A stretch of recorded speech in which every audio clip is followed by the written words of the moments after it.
My name's Matthew Sweet, and I've written the profile of Es Devlin in the July-August edition of Intelligent Life. Es Devlin is one of the most sought-after and lauded stage designers in the world.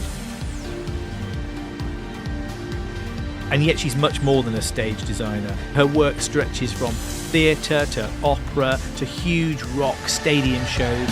Everybody sing. Take That's Progress Tour was, I think, the biggest gig of that kind that Es Devlin had done. I think she was slightly trepidatious about taking it on, but I think the scale of it really appealed to her.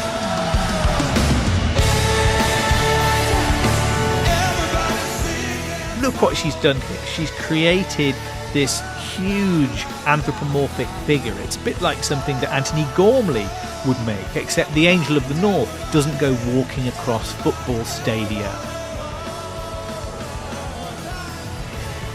There's something of the Wicker Man about it too. It's an object of veneration, and it's an incredibly complex structure, and yet there it is. It's something that does what I think all of Es Devlin's best designs do. They work at the absolute limit of what is possible technologically, but she's just there on the cusp of what is possible and what the technology will permit.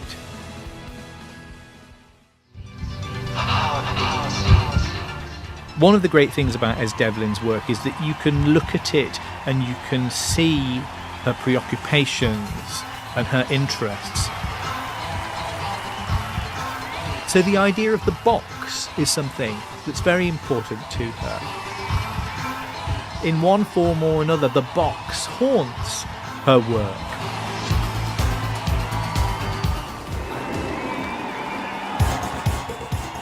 So here's the box again in the Pet Shop Boys Pandemonium tour.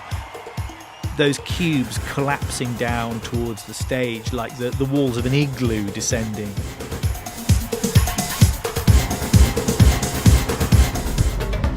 And then these Jacob's Ladder boxes going up and down on these structures that look a little bit like the frames of a film, or might be something from some kind of industrial process. These are ideas that we're used to visual artists handling with some confidence. But actually, Ez, I think, can do everything that a visual artist can do, but also transforms this into a huge kinetic, all singing, all dancing, musical, performative experience. It's a kind of total experience, the sort that Wagner talked about, really. He would have loved Es Devlin's work, I'm sure.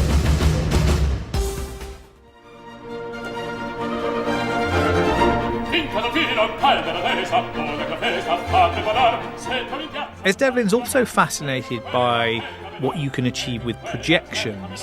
Her designs for Don Giovanni at the Royal Opera House are a good example of this. So that actually sometimes the physical structures that she's building are terribly plain and simple. They have a kind of architecture about them, but the texture is often applied through the projection of light and images. And she does this in the most extraordinarily complicated and satisfying way.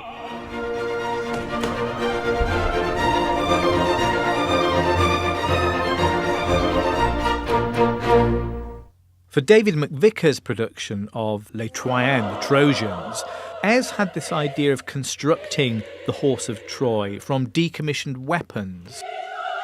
This extraordinary thing bursts up from the back of the stage, a huge monumental equine structure. You can see butts of guns, and you can see the wheels that might have been removed from big field guns. So the effect is extraordinary. And also for that same production, she created this cityscape. And here's something that's an idea that's buried deep in the mind and the memory of Es Devlin. Her work is really quite personal in many ways. And so the Trojan Walls are an echo of something that she saw as a child, something that she was very familiar with in her hometown of Rye in East Sussex, where there is a model of the town. She's not somebody who's afraid to put something of herself into her work.